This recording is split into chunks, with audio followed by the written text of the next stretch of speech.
Well, for more on the plans, we're joined from Rome by Cecilia Sottilotta, Assistant Professor of International Relations at the American University of Rome. Thanks for speaking to us this morning.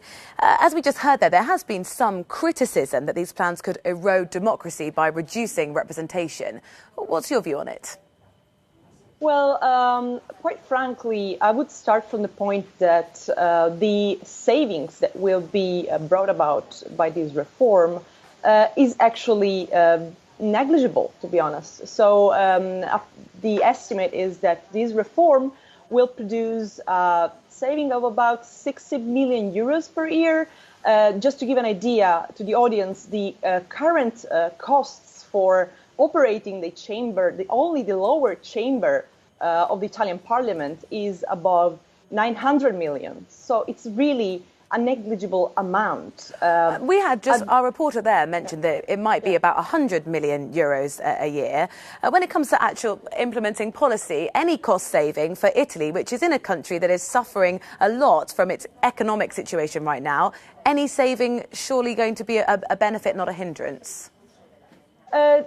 Well, it depends very much on the cost opportunity. You know what I mean? Because for instance, if these savings, which, as I said, in the larger picture is really irrelevant, goes to have an impact on the quality of political representation in the country, then that's a problem. For instance, again, just to give you a few figures, right now, up until yesterday at least, we had one member of the Senate, for instance, one senator, every 188,000 inhabitants. We will have one senator for over 300,000 inhabitants.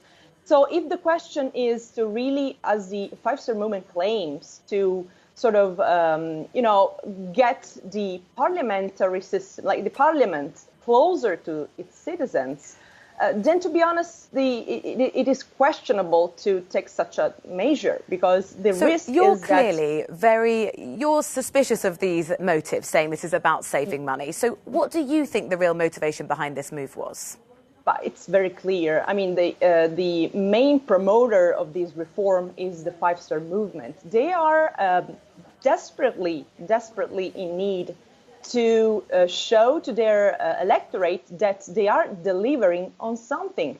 And this because, of course, they have been losing a lot in terms of public support in the past few months. So I would say it's certainly their priority to show that they are doing what they promised. And at the same time, it is interesting to notice that the Democratic Party, which is now a partner in a coalition government with the five-star movement, changed their views about these measures. They opposed it before, and now they joined the coalition and they are accepting this.